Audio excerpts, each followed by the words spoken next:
Bon, bah écoutez, bonjour à toutes et à tous. Merci beaucoup d'être présents aujourd'hui. On va parler d'un sujet important, le monde des labels, et faire un focus particulier sur un label français, Positive Company. Donc pour ça, on a la chance d'avoir Charles-Henri, qui est quand même le fondateur de Positive Company, et également Lucie, qui est une société labellisée Positive Company, la société SOCAPS. Donc merci beaucoup à tous les deux d'être présents.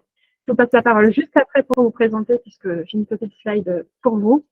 De notre côté, pour rappel, Culture Engagée, on est une société de conseil en RSE. On accompagne les TPE, PME dans la mise en place de leur démarche RSE. C'est une société que j'ai créée il y a 5 ans et demi. Et moi, dans le passé, j'ai travaillé pour le label Lucie, j'ai travaillé pour EcoVadis. Donc, je connais un petit peu ce monde-là. Et je trouve intéressant aujourd'hui de vous proposer un label plus récent, le label Positive Company, qu'on va approfondir. Donc, aujourd'hui, on va creuser plusieurs sujets.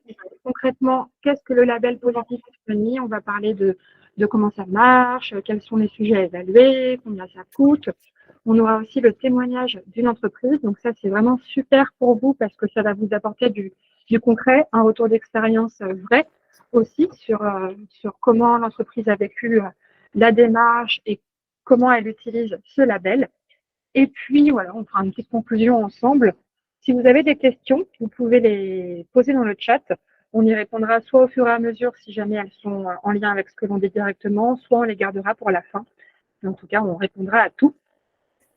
Donc, ça y est, c'est votre moment. Merci tous les deux d'être présents.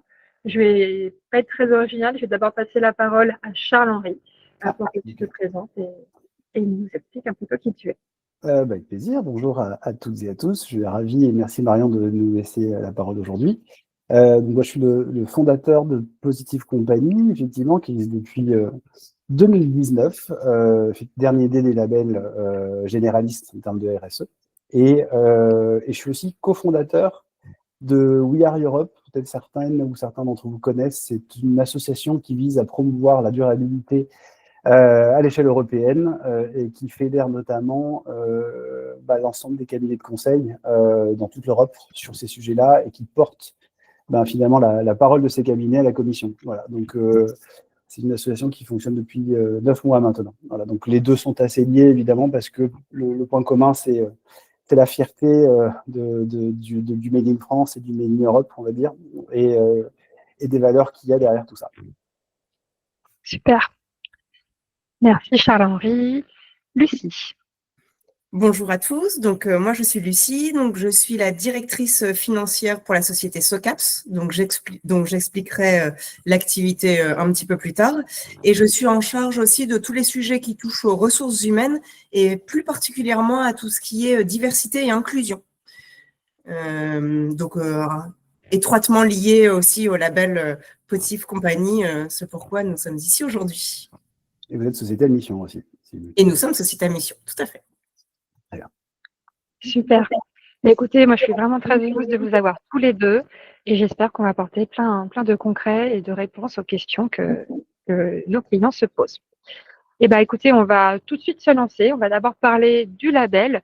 Moi j'aimerais mieux comprendre, Charles-Henri, pourquoi tu as créé ce label et est-ce que tu as quelques chiffres clés à nous partager, quelques informations à nous partager pour mieux comprendre comment fonctionne ton label. Bien sûr, bien sûr. Alors, Positive Company, pour vous expliquer, donc on existe depuis 6 ans. Notre cœur de métier, c'est on est expert en évaluation RSE. Tout confondu, on est à 1750 entreprises évaluées dans le monde depuis 5 ans, avec une très grosse accélération sur les 3 dernières années, parce qu'on s'est créé un peu pendant le Covid, j'ai envie de dire. Donc, on a eu 2 ans, entre guillemets, de traversée du désert dans lesquels on a pu vraiment développer nos outils. Et ça fait 3-4 ans aujourd'hui qu'on est en phase de forte accélération, avec en gros 30% de croissance par an sur les 3 dernières années, pour vous donner un ordre d'idée, et on est plutôt sur des 40% cette année, malgré le backlash qu'on connaît.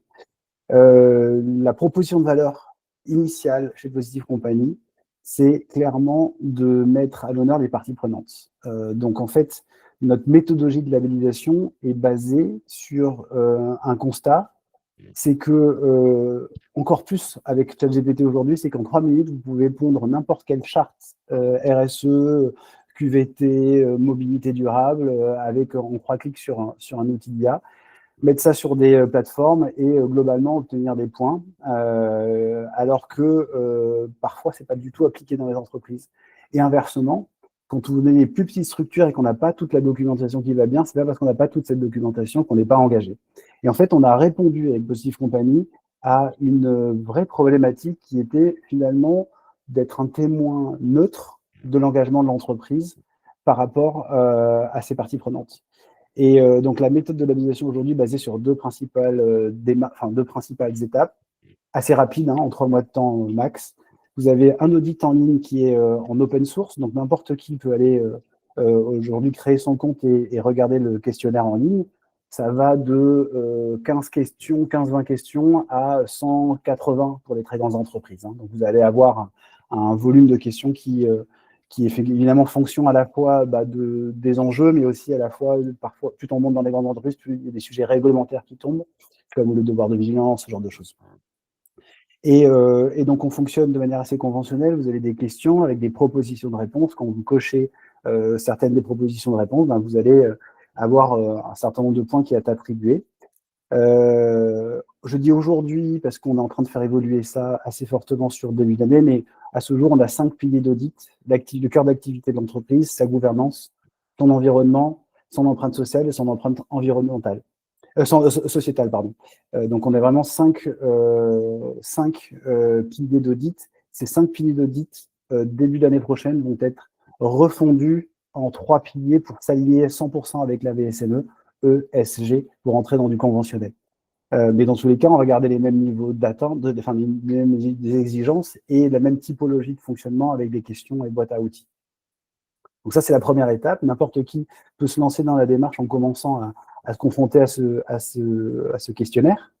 Et en fait, ce qui va encore faire notre différenciation, notre marqueur fort, c'est clairement d'embarquer les parties prenantes. Donc la moitié de la note est fondée sur des enquêtes anonymes qui sont envoyées aux principales parties prenantes. Pour les petites structures de moins de 10 salariés, on va interroger que les clients. Et dès qu'on dépasse les 10 salariés, on va interroger tous les salariés et les clients. Et dès qu'on dépasse les 100 salariés, c'est salariés, clients, fournisseurs. Et ensuite, plus on est une grande entreprise, plus on va interviewer des parties prenantes différentes.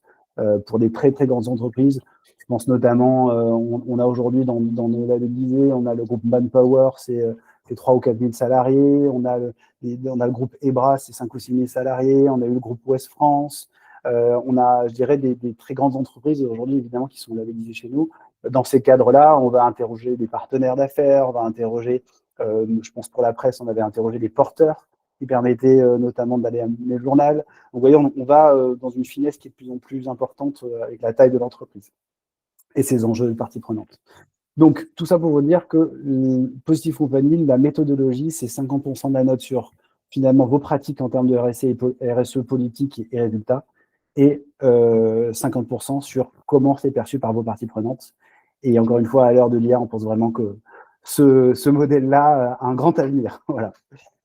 Donc, tout ça est 100% digitalisé, ce qui peut faire débat. Je peux tout à fait comprendre que on peut avoir des personnes qui sont ferventes défenseuses de l'audit sur site. Je peux tout à fait le concevoir. Après, nous, notre méthodologie, elle se veut 100% digitale, elle se veut aussi accessible à toutes les entreprises de partout dans le monde. Et on est assez convaincu que entre un auditeur qui connaît son interlocuteur et qui va lui dire ce qu'il a envie d'entendre, entre guillemets, et l'interrogation anonyme de toutes les parties prenantes sans pouvoir remonter aux répondants, ça reste quand même une méthodologie qui est quand même assez robuste et qui peut clairement pallier à l'audit sur site. Voilà, ça c'est notre point de vue. Encore une fois, j'ai pas de doctrine là-dessus et je peux tout à fait entendre les débats qu'il peut y avoir là-dessus. En tout cas, nous, c'est notre modèle. Il est participatif et surtout, il permet d'embarquer tout l'écosystème. Et ça, je pense que c'est un vrai point fort. C'est-à-dire que dans une démarche RSE, pour moi, elle doit être vraiment globale et on est convaincu aussi que je dirais que les solutions sont collectives. Et donc, dans les méthodologies, dans les enquêtes, on va poser une question commune à toutes les enquêtes qui est comment le candidat au label peut s'améliorer d'un point de vue social, sociétal ou environnemental. Et ça nous permet de recueillir toute la data et de restituer un rapport d'audit qui est vraiment sur mesure. On n'a pas fait 2 rapports d'audit depuis 6 ans qui se ressemblent parce que chaque entreprise est différente. Voilà. Donc ça, c'est notre premier métier, c'est la labellisation. Notre deuxième métier aujourd'hui, on a un outil d'évaluation RSE de fournisseurs. On travaille pour des grands comptes type La Redoute, Cdiscount, Kiabi, Selectour, Havas Voyage, des industriels comme GRT Gaz qui s'appelle maintenant Natran, Terega qu'on vient d'embarquer avec nous il n'y a pas longtemps. Donc on travaille aussi avec un grand nombre de donneurs d'ordre pour aller évaluer leurs fournisseurs en termes de RSE. Donc on a un outil qui est dédié à ça. Tu parlais tout à l'heure d'Ecovadis, Marion. Typiquement, on est une alternative Ecovadis avec une partie personnalisable des questionnaires. Voilà dans les grandes lignes. Évidemment, tous ces référentiels sont alignés sur la CSRD VSME de plus en plus et encore plus sur l'année prochaine, puisque avec les nouveaux référentiels. Et pour terminer, on est très attaché au Made in France. Vous voyez un petit screenshot de notre vidéo. Je pense que tu enverras la présentation, Marion, après, mais vous avez accès à cette vidéo où si vous arrivez à lire, il y a écrit Positivus Maximus, ou pardon, Positivus Companix. C'est un petit clin d'œil à Astérix, mais on est clairement fervent défenseur de ces valeurs franco-européennes qu'on a intégrées dans nos rapports. Et là, pour la petite anecdote, pour les entreprises qu'on évalue partout dans le monde aujourd'hui, ils voient très vite qu'on a un prisme européen de ces sujets-là versus anglo-saxon. Voilà, j'essaie d'être le plus explicatif possible dans cette première étape. Merci beaucoup. C'est très bien. Moi, ce que je vais ressortir là de ton introduction, c'est que le volet partie prenante est très important dans votre évaluation et je pense que c'est à valoriser parce que dans une démarche RSE, on le sait, elle n'a de la valeur que si elle implique nos parties prenantes. C'est pas que quelque chose qu'on fait en interne, c'est bien toucher nos fournisseurs, nos clients, le territoire. Et le fait que tu intègres ces sujets-là dans l'évaluation, c'est à mes yeux une grande valeur ajoutée et une belle preuve de la crédibilité de ton label. Je sais qu'il y a différents niveaux de labellisation. Donc, est-ce que tu peux nous expliquer justement oups, j'ai cliqué sur la vidéo. C'est pas bien grave, comme ça, vous voyez que vous pouvez la retrouver sur YouTube. Effectivement.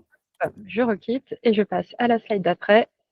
Les conditions d'obtention et les différents niveaux de labellisation. Exactement. Alors, pour la petite anecdote, quand vous achetez un produit bio, vous savez derrière qu'il n'y a pas de pesticides ou que c'est limité, etc., etc. Il y a un cahier des charges. Et ce qui m'a étonné en arrivant sur ce marché, c'est que à ce jour, avant qu'on arrive sur ce marché-là, Bicorp nous a modestement copié, c'est-à-dire qu'il n'y avait pas de critères d'obtention. Aujourd'hui, Positive Company, depuis le début, a des critères d'obtention au-delà de la simple notation. Et ça, c'est assez important pour les parties prenantes, notamment pour une question de lisibilité. C'est-à-dire qu'aujourd'hui, une entreprise qui a une étoile, c'est une entreprise qui est capable, vers laquelle vous pouvez vous tourner et avoir sa démarche RSE accessible à tout le monde. Donc, toutes les entreprises une étoile ont leur démarche RSE qui est accessible sur site web et public. Pour les entreprises 2 étoiles, c'est évidemment la condition première, plus avoir réalisé un bilan carbone et avoir un plan de réduction de son empreinte carbone. Et pour les entreprises 3 étoiles, si elles font de la production, on va leur demander d'évaluer leur chaîne de valeur, donc d'aller interroger leurs fournisseurs en termes de critères RSE. Ou pour les entreprises plutôt de services, on va leur demander plutôt d'intégrer leur raison d'être dans les statuts afin de donner une valeur autre que financière à l'entreprise. Voilà. Donc, on a vraiment ces 3 niveaux-là. Ces 3 niveaux-là, ça marche aussi bien pour une entreprise comme Socaps qui va faire de la maintenance sur des sites industriels que pour on a des entreprises qui sont des producteurs de moules, de bouchons dans la Manche. On va avoir des entreprises qui font de l'imagerie médicale. On va avoir des entreprises qui font des produits industriels. Ça marche finalement pour toutes les entreprises et ça reste, on va dire, graduel en termes d'implication. Et finalement, on amène tous nos labellisés vers cette démarche-là. Donc, c'est assez intéressant de voir, je dirais, les paliers qui sont là. Et pour vous donner quelques chiffres, je ne les ai pas 100% en tête, mais l'ordre d'idée, on doit avoir à peu près 60% de nos entreprises qui sont 2 étoiles, on doit en avoir 30% qui sont 1 étoile, et on doit en avoir même pas 10% qui sont 3 étoiles aujourd'hui. 3 étoiles étant vraiment le plus haut niveau, du plus haut niveau, et Lucie va un peu vous expliquer ce qu'ils font chez Socaps, et vous allez comprendre le niveau. Voilà, clairement. C'est super, moi je trouve ça hyper bien qu'il y ait des niveaux de prérequis en fait à valider avant de passer à l'étape d'après, parce qu'on voit parfois des entreprises très engagées sur certains sujets, mais qui n'intègre pas du tout le volet fournisseur ou le volet territorial, et on passerait à côté d'une démarche RSE complète. Et puis, ce qui est appréciable aussi, c'est que tu montres que ça concerne n'importe quel secteur d'activité, n'importe quelle taille d'entreprise, et que finalement ton label est accessible à toute entreprise qui souhaite s'engager dans une démarche de progrès en lien avec ses parties prenantes. C'est bien ça? Oui, on a un vrai besoin pour des entreprises labellisatrices.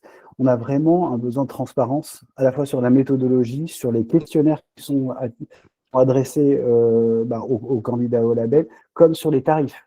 Aujourd'hui, je dirais, on se doit nous-mêmes d'être exemplaires. Donc, nous, chez Positive Company, on est à la semaine de 4 jours et demi, bénéficiant plus de ça d'une dizaine de jours de RTT, on paye 100% des frais de transport, au lieu de payer 50% des cartes de transport. On a, je dirais, on est société à mission, enfin, on a un paquet, je dirais, on a bien d'actions et politiques qui nous permettent, j'espère, d'être exemplaires, mais aussi d'être surtout transparent, parce qu'un des enjeux forts dans les labels comme le nôtre, c'est l'éthique. Et dans cette éthique, il y a un vrai devoir de transparence. Et donc, cette transparence, on le retrouve à la fois dans les conditions d'obtention, qui sont strictes, on les retrouve dans les coûts, qui sont forfaités, il n'y a pas de coûts supplémentaires, et on les retrouve aussi dans les référentiels qui sont libre accès. Et justement, on va parler des coûts parce que c'est souvent la question qui revient avec mes clients, c'est combien ça coûte, et ça peut être évidemment une condition de choix d'un label ou d'un autre. Donc le fait que ce soit transparent, c'est super. Je te laisse en parler un petit peu. Effectivement, en fait, on va avoir deux grandes catégories d'entreprises. Chez nous, vous avez les moins de 1000 salariés et les plus de 1000 salariés. Les moins de 1000 salariés, aujourd'hui, ce sont des PME, ETI, en gros, hein, qui sont souvent en structuration ou assez structurées. Et puis, vous allez avoir des grandes entreprises, dont je vous parlais tout à l'heure ou d'autres. Hein. En fait, la temporalité dans des plus petites structures n'est pas la même que dans les grandes. Dans les grandes, vous allez avoir souvent des DPEF ou des rapports extra-financiers à produire annuellement, etc. Donc, on se retrouve finalement avec deux catégories des entreprises qui sont plutôt sur du volume, comme les entreprises de moins de 1000 salariés, qui vont maîtriser un peu leur temporalité. Et donc, on va avoir de 1 à 1000 salariés, on est sur un de labellisation qui est valable 3 ans avec 2 audits initiales et un audit de contrôle au bout de 18 mois. Plus ou moins 3 mois, parce que on dit en introduction de ce webinaire, la temporalité des renouvellements est quand même compliquée à suivre. Encore une fois, il y a une vie dans l'entreprise avec une temporalité de l'entreprise. Donc, grosso modo, on est sur un temps de renouvellement qui va entre 18 et 24 mois. Donc, le budget, vous l'avez voyez, il faut multiplier par 2, entre guillemets, sur la période de labellisation. Donc, on lance le process au bout de 3 mois et on est très bien organisé pour ça. Généralement, c'est plutôt nos clients qui sont en retard que nous. Donc, vous avez donc 3 mois de temps de labellisation, 1 mois pour compléter l'audit en ligne, 1 mois pour envoyer des enquêtes et obtenir un maximum de retours d'enquête. On se laisse 1 mois pour analyser la data et la remettre. Vous avez 3 mois de temps de labellisation. À partir de là, on laisse courir 18 mois et on fait un point tous les 6 mois avec nos clients pour faire des points d'avancement sur le plan d'action qu'on leur délivre. Et c'est souvent aussi mis en relation. On met souvent en relation avec des consultants RSE pour aider nos clients à se structurer, parce que nous, on ne fait pas de conseil du tout, hein, on est 100% évaluateur, donc on fait vivre aussi tout un écosystème autour de nous. Et donc, au bout de 18 mois, ils relancent l'audit, et donc, grosso modo, ça fait bouger tout ça sur une temporalité à peu près de 4 ans, quoi.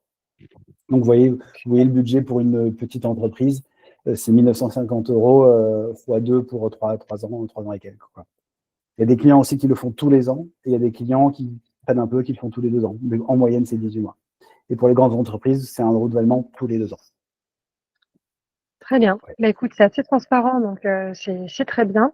Ça représente malgré tout un investissement pour les entreprises. Donc moi, j'aimerais maintenant te poser la question de comment est-ce qu'elles se servent, comment est-ce qu'elles peuvent valoriser leur labellisation et peut-être obtenir un retour d'investissement associé. Oui, juste avant qu'on parte sur la partie valorisation, aujourd'hui, nous, on a une activité aussi d'évaluation qui n'est pas du label, hein, qui est beaucoup moins chère. Et en fait, c'est un filtre qu'on fait en amont. En gros, il y a vraiment 2 catégories d'entreprises. C'est celle qui a besoin d'un certificat ou d'une notation rapidement pour obtenir un appel d'offres ou un premier niveau de diagnostic. Et il y a celles qui vont avoir besoin de valoriser, de rentrer dans une démarche d'amélioration continue. Donc, on a vraiment 2 typologies d'entreprises. Évidemment, une évaluation sur 5 pièces documentaires, ça se fait assez rapidement, c'est pas cher et ça peut faire le job pour un appel d'offres. Par contre, quand on est dans une démarche de labellisation, c'est une démarche aussi de communication à tout son écosystème. On implique tout son écosystème par le biais des enquêtes. Donc, fatalement, on est dans une démarche qui est beaucoup plus complexe et beaucoup plus engageante. Donc, en face de cet engagement, on va nous mettre en place aussi des méthodes de valorisation. Et vous avez en gros 2 typologies de valorisation, de la valorisation digitale et de la valorisation physique. Dans le digital, il y a beaucoup d'entreprises qui renomment leur page LinkedIn en bas, par exemple, rupture engagée / Certified Positive Company, ce qui fait que pour la marque, pour rendez-vous, on va dire, pardon, pour la marque, globalement, pour la visibilité, pour la marque employeur, parce qu'on se démarque des autres.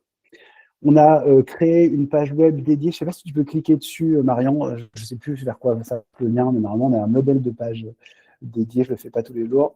Hop. Non, peut-être que le lien n'y est pas, je suis désolé. Oui, oui, ça n'y est pas, désolé, c'était un screenshot de mes copies. Bon, c'est pas grave. Si tu peux, en attendant, tu peux regarder celle que j'ai en tête, c'est Acuitis. Je ne sais pas si vous voyez des opticiens et si tu mets Acuitis Positive Company, tu verras, c'est un modèle de page. En fait, nous, on met à disposition à nos clients des templates qui fait que s'ils n'ont pas d'inspiration sur comment valoriser ce qu'ils font, on a un template qui est déjà tout fait.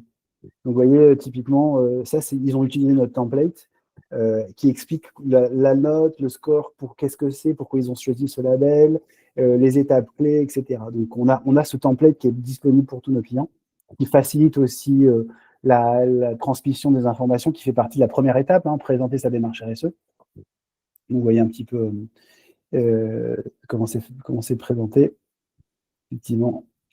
Et tout ce qu'on voit ici, c'est ce qui est ressorti des enquêtes, typiquement. C'est les mots-clés qui sont ressortis, les verbatims qui sont ressortis des enquêtes. Si tu remontes un petit peu, il y a aussi des chiffres, les chiffres clés. 5e sur le top 50, 95% des entreprises interrogées estiment qu'Acuitis a une bonne compréhension de leurs besoins, 89% des fournisseurs considèrent comme une entreprise responsable. Ça vient des enquêtes qu'on envoie aux salariés, clients et fournisseurs. Et ces chiffres-là, on va les réutiliser dans la communication. Du coup, si tu peux revenir sur la présentation précédente. Donc, on va utiliser ces chiffres-là, vous voyez, sur les réseaux sociaux. On vous a fait un petit screenshot là. Alors, c'est un peu petit, désolé, mais voilà. Ensuite, il y a la possibilité, évidemment, d'insérer le logo dans les signatures de mail, dans les footers de sites web, etc. Et donc, je reviens sur le deuxième item, c'est la partie visuelle dans les bureaux. Aujourd'hui, attendez, je vais essayer de vous montrer ça. Hop. On vient de les produire, j'en suis assez fier, mais vous avez des petits totems comme ça, je ne sais pas si vous voyez, qui sont faits en plastique recyclé, qu'on va retrouver qu'on va remettre dans les bureaux. Tu vas le recevoir, Lucie. En fait, chaque fin d'année, on envoie à tous nos clients un petit kit avec le bouquin du speaker du Positive Day de l'année d'après. Cette année, ce sera Olivier Amand, je pense que beaucoup d'entre vous le connaissent. Et donc, on va mettre dans le petit package de fin d'année aussi le visuel qui est fait comme ça. Vous avez aussi dans les bureaux, etc. etc. Donc, il y a aussi des possibilités d'affichage dans les bureaux. Voilà. Si on va avoir un label, il ne faut pas oublier que c'est aussi pour la communication, clairement. Très bien. Bah, écoute, merci, c'est super clair. Donc, je comprends que c'est un peu quand même une offre clé en main où vous les accompagnez autant dans l'évaluation que dans la valorisation de leur démarche RSE, autant en interne qu'en externe, et notamment grâce à des templates et des totems pour les aider à valoriser. Exactement. Super. Pas mal de références, plutôt des sociétés PME, j'ai l'impression. Alors, BDO, c'est 3000 salariés. Electrodépôt, je dois bien être 1500. Manpower, c'est 3000. On a quand même Ouest France, c'est 6000. Sud-Ouest, c'est 2000. Donc, on a quand même des entreprises avec des grandes entreprises. Hein. Mais là, vous avez les quelques entreprises connues du grand public. Évidemment, on a toute une batterie de PME moins connues, avec les marques moins connues, mais qui sont tout aussi engagées, voire parfois plus. Hein. Donc voilà, ça aujourd'hui, vous voyez toutes les marques. Je dirais que chez Positive Company, on va retrouver des marques assez emblématiques comme Rouge-Gorge qui font plein de choses sur la partie réemploi, etc., matière. Et on va aussi avoir des entreprises plus conventionnelles, mais qui sont en transition. Je pense à du France Télé Publicité qui a fait plein de choses sur l'impact de la publicité sur les consommateurs, qui signe plein de limites, etc. Donc aujourd'hui, vous allez avoir vraiment de l'entreprise conventionnelle qui est en transition, comme des premiers de la classe, comme aussi parfois des moins bons dans la classe, mais qui vont envie de se structurer. Donc, vous avez vraiment une hétérogénéité des profils qui est extrêmement intéressante. Et j'ai envie de dire, moi, donner une médaille au meilleur, c'est pas ce qui m'intéresse, c'est plutôt partir de celui qui dit le RSE, j'aimerais bien m'y mettre, et qui finalement arrive à régulièrement progresser et à comprendre les enjeux de son secteur et à finalement embarquer tout son écosystème dans la démarche. C'est ça notre valeur ajoutée. Et c'est vers ça que j'aimerais aller en termes d'entreprise aussi. C'est pas forcément que les premières de la classe, quoi. Mmh. C'est vrai que c'est un bon indicateur, avoir un client qui rentre dans le RSE et qui ressort par la RSE. On dit qu'on a fait du bon boulot parce que c'est quand même très souvent. C'est marrant, toutes les grandes transformations passent par les femmes. Hein. Bon, bah c'est bien. Ok, bah écoute, merci beaucoup Charles-Henri. Je pense que ça a été très clair. Et puis s'il y a des questions, on peut les poser dans le chat. Pour illustrer tes propos, je te propose qu'on donne maintenant la parole à Lucie, qui va nous faire un petit retour d'expérience, je pense.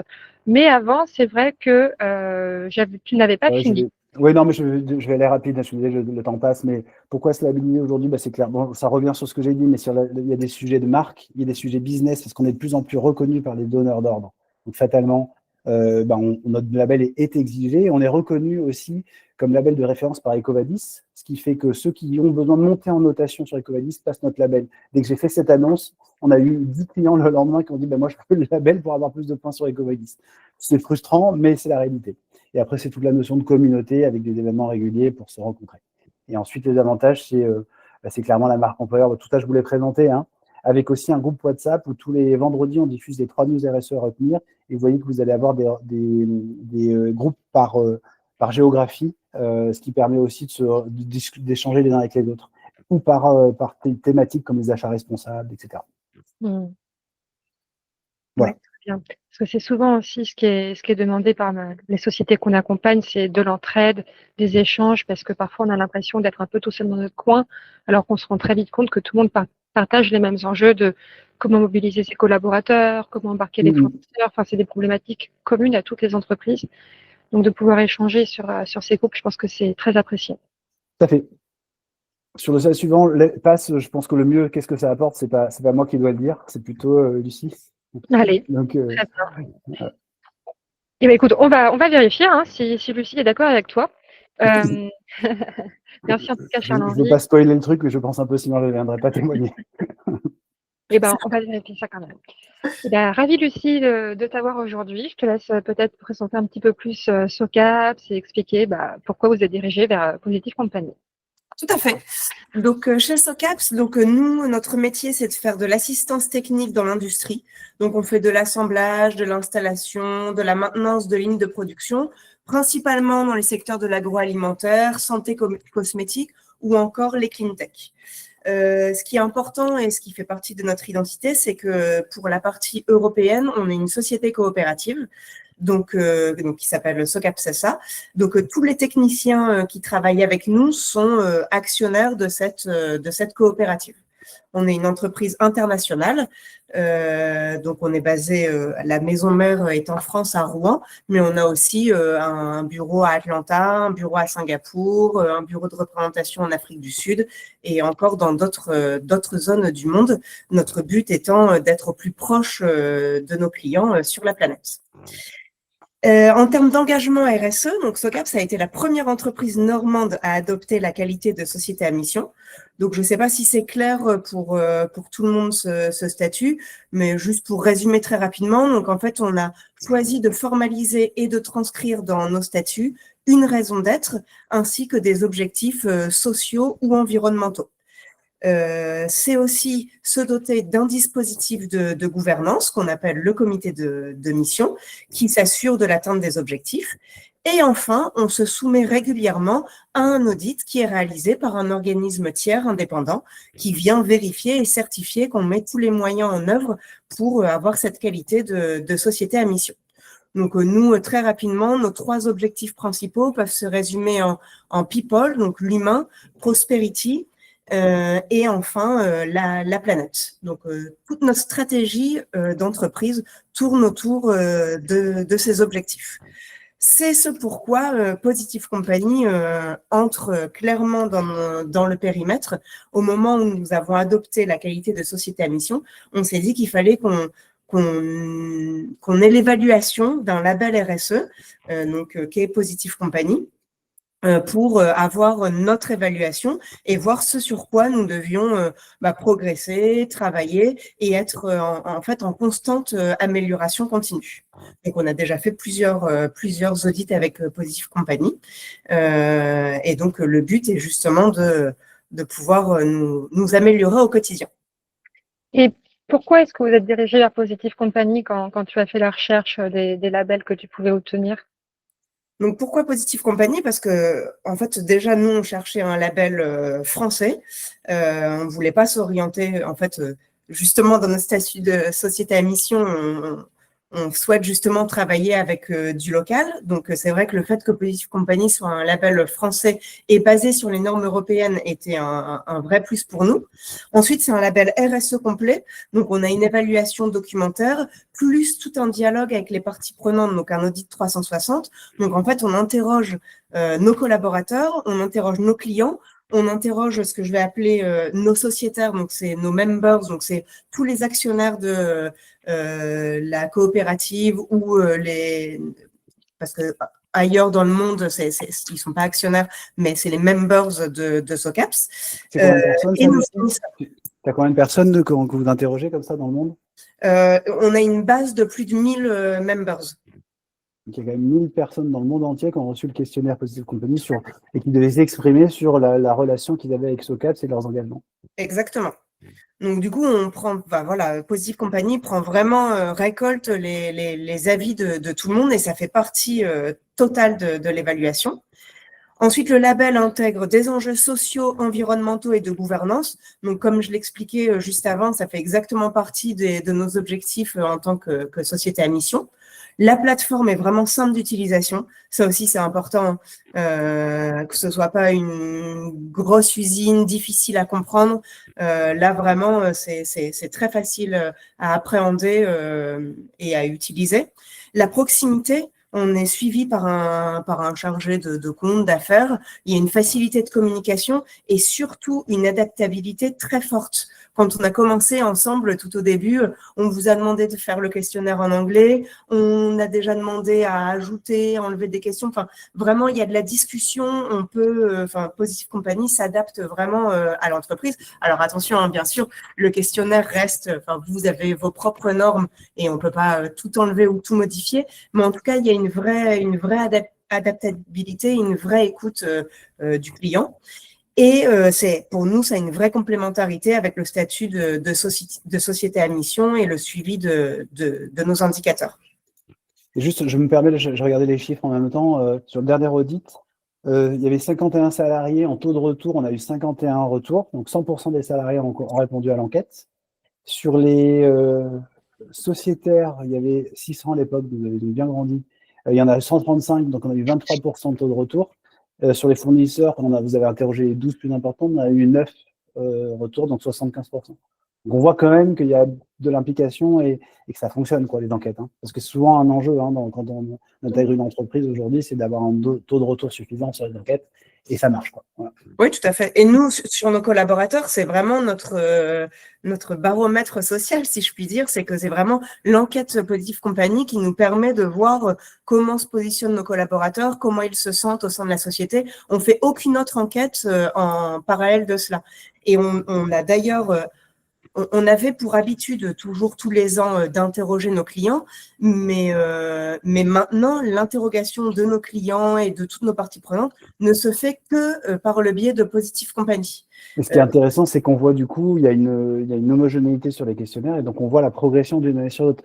Si je dois vraiment résumer la grosse valeur ajoutée de notre démarche, je vous dis, c'est qu'un des participative et surtout la frustration qu'on peut avoir quand on est responsable RSE ou qu'on se en charge de ces sujets dans l'entreprise, c'est qu'on va mettre des choses en place et on ne sait pas si ça marche. On ne sait pas si c'est pris en compte par les collaborateurs, si les clients sont au courant des engagements qui ont été pris. Et en fait, tout le travail qu'on fait, c'est avec l'ensemble de nos clients, c'est qu'on définit un plan d'action, on met en place ce plan d'action et ensuite on interroge l'écosystème pour savoir si ça marche finalement tout ce qu'on a mis en place. Et on est vraiment dans une démarche d'amélioration continue et ça permet d'une année sur l'autre, de comparer finalement les chiffres sur les mêmes niveaux de questions et donc de voir les progrès en fonction de ce qui a été mis en place dans la boîte, quoi. Et c'est aussi une boîte à idées, c'est-à-dire qu'on va récupérer dans les enquêtes des questions ouvertes, comment SOCAPS peut s'améliorer, et ça va enrichir le plan d'action très, très opérationnel. Voilà, donc c'est vraiment ça qu'il faut retenir de notre démarche.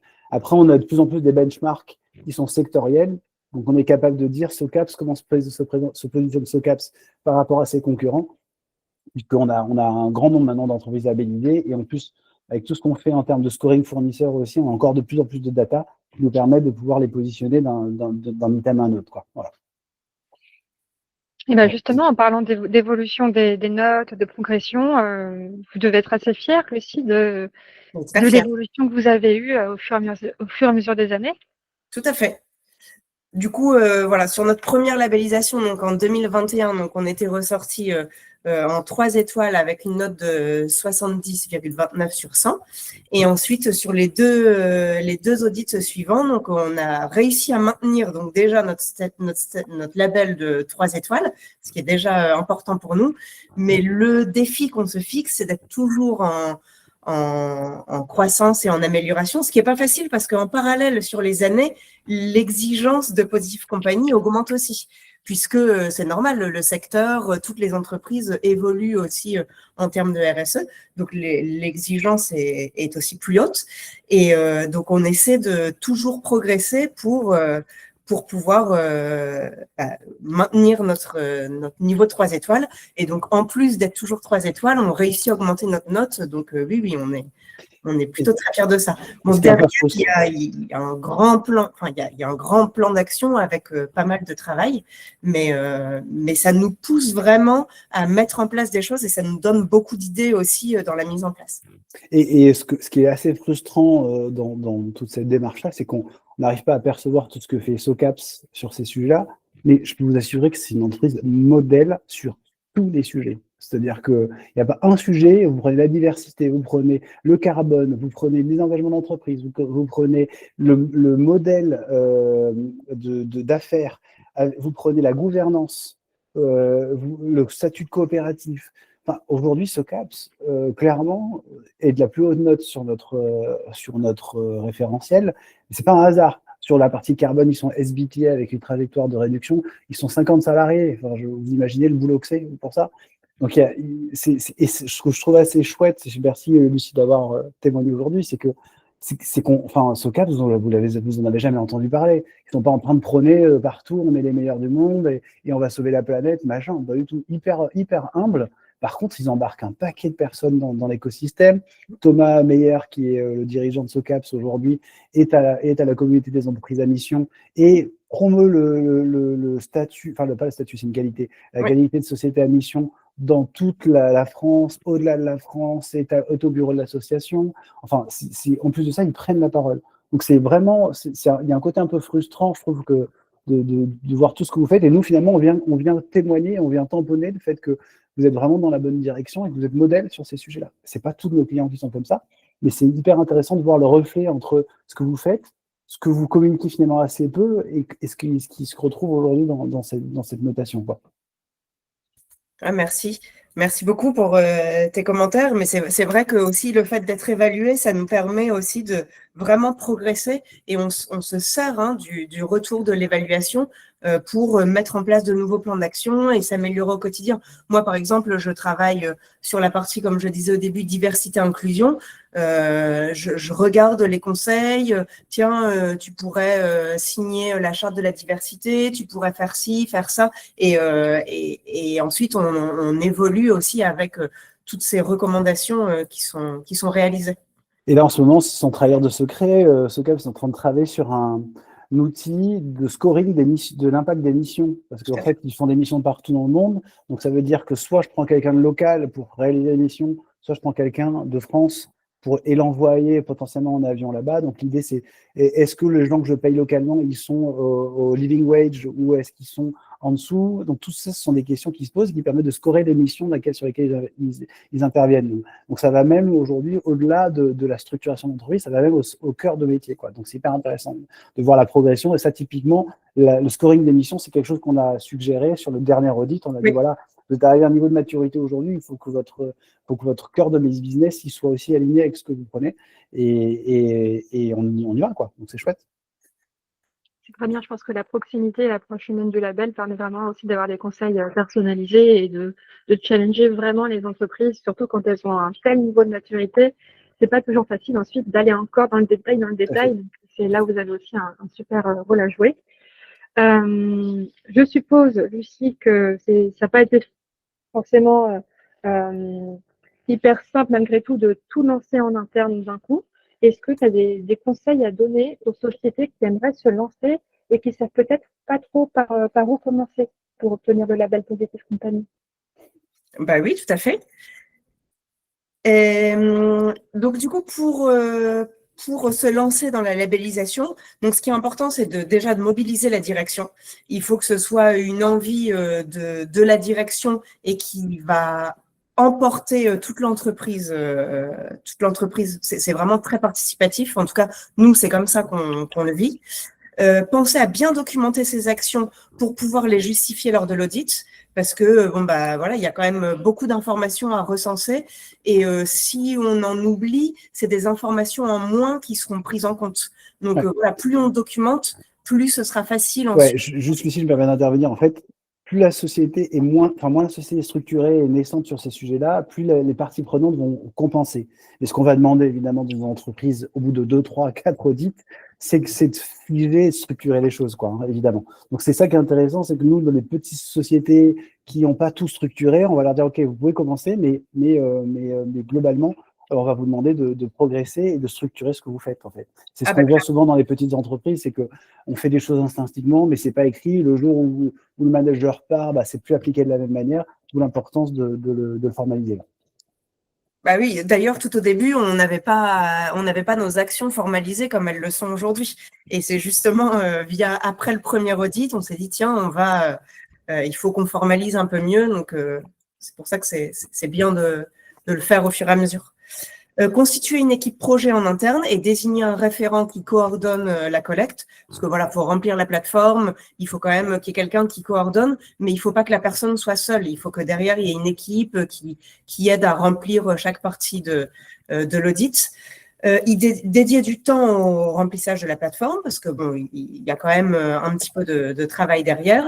Donc rassembler les documents, les données clés, préparer les équipes à l'évaluation, ça c'est aussi important. Faire preuve de transparence parce qu'en fait, si on choisit de se faire labelliser, on a entre guillemets rien à cacher et il faut voilà, c'est le but du jeu entre guillemets de faire preuve de transparence. Anticiper un plan d'amélioration post-audit, souvent en remplissant le questionnaire, ça donne déjà des idées sur la suite. Bien penser à valoriser ces résultats, ça a bien été détaillé auparavant, et organiser un retour de l'audit pour les équipes, parce que c'est vrai qu'il y a, enfin en tout cas chez nous, il y a beaucoup de gens qui s'investissent, et donc après quand on dit juste, bon bah voilà, on a eu telle note, bon bah déjà c'est super, hein, c'est une fierté, mais voilà, pas hésiter à dire, à présenter les résultats et pour que les gens se sentent investis et continuent à s'investir pour l'audit suivant. Oui, super. Bah, j'aime beaucoup ce que tu dis. Moi, j'arrête pas de répéter que dans une démarche RSE en général, on a besoin de l'impulsion de la direction et de l'implication des salariés. Et c'est bien ce que tu illustres. C'est vrai que s'il manque l'un ou l'autre, on ne peut pas faire vivre une vraie démarche RSE sincère. Et peut-être que votre réussite, vous la devez notamment à l'investissement de votre direction et de vos collaborateurs. Tout à fait. Ah oui, nous, bah, comme le disait Charles, hein, nous, le projet RSE Société à Mission est vraiment porté par notre directeur général, porté par tout le comité de direction. Et en fait, ça redescend sur tous les collaborateurs. Et voilà, chez SOCAPS, si vous parlez avec tous les collaborateurs, tout le monde connaît l'essence de notre stratégie RSE. Oui, tu montres aussi finalement que c'est pas magique. On a besoin de temps, de moyens humains, de moyens financiers. Et c'est aussi parce que votre direction donne ce temps-là et ces moyens à l'équipe que vous pouvez vous diriger vers des démarches, des initiatives comme ça. Tout à fait. Ah oui, oui, tout à fait. Oui, c'est un bel exemple de on peut avoir des résultats à condition qu'il y ait un investissement. Oui, en fait, je pense que ce qu'on a réussi à faire, c'est vraiment mêler notre stratégie, notre activité avec notre qualité de société à mission. C'est qu'aujourd'hui, c'est pas je travaille pour l'audit Positive Company ou je travaille sur le bilan carbone, c'est que c'est vraiment mêlé à notre quotidien. Mm. Enfin, voilà, ça fait partie de mon travail au quotidien. Notre responsable RSE, c'est pareil. Notre directeur commercial Europe, c'est la même chose. Pour tout le monde dans nos postes, notre mission, dans notre qualité de société à mission, notre mission et le respect, l'atteinte des objectifs fait vraiment partie du quotidien. Ça fait partie de votre métier, c'est très bien. Et du coup, votre raison d'être, c'est quoi? Alors, tout à fait. Donc, notre raison d'être, c'est donc guidé par nos principes coopératifs. Nous entreprenons ensemble pour soutenir techniquement la transformation positive des industries et leur prospérité. Très bien, on voit bien le lien avec les parties prenantes qui vous tient à cœur, je suppose, pour l'avoir inscrit comme ça dans votre raison C'est d'être. une raison d'être qui a d'ailleurs évolué parce que bon, bah, voilà, on a fait travailler sur une première version, etc. Et là, on l'a fait évoluer il n'y a pas si longtemps parce que c'est aussi important de se remettre en question et d'être constamment dans l'amélioration continue. Et c'est soit tu choisis une raison d'être marketing qui est facile à retenir, soit tu choisis une raison d'être qui n'est pas marketing, mais du coup, tu as besoin d'un coup de main pour la relire. Exactement. C'est bien, on a besoin de concret et d'opérationnel, et il vaut mieux quelque chose de sincère comme ça plutôt qu'un petit slogan. C'est pas un slogan, une raison d'être, hein, donc vous avez bien raison de la personnaliser comme ça. On arrive à la fin. Je peux tout simplement vous demander le petit mot de la fin à tous les deux. Allez, à toi Lucie, le petit mot de la fin. Qu'est-ce que tu aimerais partager comme mot de conclusion? Bah, moi, c'est vraiment, n'hésitez pas à vous lancer dans la labellisation. Pour nous, ça a été que du positif et ça nous a vraiment fait, ça nous fait même grandir au quotidien. Donc, n'hésitez pas. Et si vous avez des questions, même après la réunion, je suis vraiment à votre disposition. Vous demandez mon contact à Marion et ce sera avec grand plaisir. Si tu es d'accord, on te donnera dans le petit mail de suivi, je vais donner ton adresse mail, si tu es d'accord? Bien sûr, oui. Et il ne faut pas déconnecter performance extra-financière de performance financière, parce que sinon ça ne marche pas. Et on voit aujourd'hui que ce cap, ça fait une sacrée croissance quoi, depuis qu'on travaille avec cette société. Donc on voit aussi que les conseils qui ont pu être prodigués sont quand même aussi pas complètement décorrélés du business, voire ont permis de gagner des barres de marché par rapport à la concurrence. Quoi. Voilà. Oui. Mon petit mot de la fin, moi je dirais, qui vous soyez, d'où que vous veniez, quoi que vous fassiez, n'hésitez pas déjà à vous confronter au référentiel, à prendre contact avec nous, vous avez des humains, on répond très rapidement, on est hyper bien organisé aussi en interne, et puis faites partie finalement aidez-nous à passer à au moins 1% de l'économie française labellisée, ce serait super, parce qu'aujourd'hui, comme je le disais, c'est 0,05%, 2000 entreprises en tout labellisées en France, donc c'est on a encore beaucoup de chemin à faire pour que ça devienne un standard. Et donc, voilà, n'hésitez pas à vous lancer. Vous n'avez franchement rien à perdre, plus tout à gagner. Quoi. Super. Écoutez, moi, je suis super contente de vos partages. Mon petit mot de la fin, si je devais faire ressortir un mot-clé, ce serait humain, parce que avec cette approche multi-parties prenantes, on voit vraiment que ce qui compte, c'est aussi ce que disent les gens de nous et comment est-ce qu'on peut progresser ensemble. Et je pense que Charles-Henri, tu as aussi su montrer que chez Positive Company, vous êtes à l'écoute, disponible, et vous aussi dans une démarche d'amélioration continue pour faire évoluer vos référentiels et vos offres de la manière la plus concrète possible. Donc moi, je remercie beaucoup tous les deux, ainsi que toutes les personnes qui ont assisté au webinaire en direct ou celles qui regarderont le replay. Merci beaucoup. Je pense que ça a été très riche et qu'on a donné plein d'informations utiles